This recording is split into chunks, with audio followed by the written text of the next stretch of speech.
Looking for a wholesome hearty meal that's super healthy and packed with veggies? ये colourful millet खिचड़ी perfect है। Cozi, nutritious और हर bite में comfort का full dose. सबसे पहले barnyard millet और मूंग दाल को अलग से वॉश और सोक कर लीजिए। फिर प्रेशर कुकर में थोड़ा घी गरम करें और उसमें डालिए cumin seeds, mustard seeds, bay leaf, chopped garlic और चॉप्ड जिंजर। इन्हें हल्की आंच पर स्टर करके स्लाइस्ड अनियंस और चेरी टोमेटोज ऐड करें और फ्राई करें जब तक अनियंस थोड़े ब्राउन और टोमेटो सॉफ्ट हो जाए।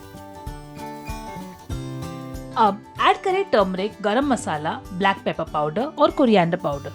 अच्छे से स्टर कर लीजिए और फिर डाल दीजिए वेजीज जैसे cauliflower, carrots, sweet potatoes, beans और पीज। थोड़ा पानी डालकर मिक्स करें और फिर प्री सोक्ड मूंग और मिलेट ऐड कर दीजिए। Adjust the salt and give it a final stir and close the pressure cooker lid. When you open the lid, the warm, spicy aroma of the khichdi will instantly make you feel hungry. Serve it hot with fresh coriander leaves and a drizzle of extra ghee. This is not just comfort food, but a meal that provides both warmth and wellness to your body to keep the chills at bay.